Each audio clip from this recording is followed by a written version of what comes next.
Samantala mga kabrigada, itong pagtaas ng kaso ng leptospirosis hindi pa raw maituturing na health emergency. Brigada Jigoboy Custodio, ibrigada mo! Brigada!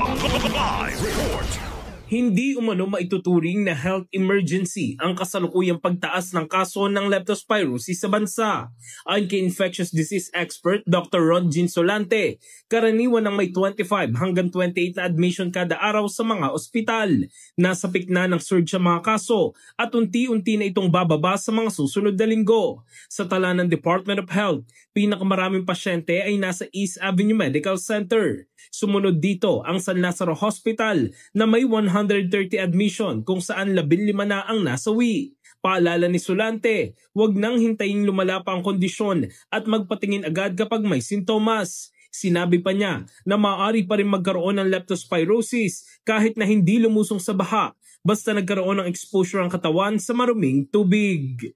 In the heart of changing lives, ako si Brigada Jigo Custodio ng 105.1 Brigada News of Manila, the Music and News Authority. Brigada Balita Nationwide. Ang bahaging ito ay hatid sa atin ng Drive Max Coffee. Ligayang tuloy-tuloy.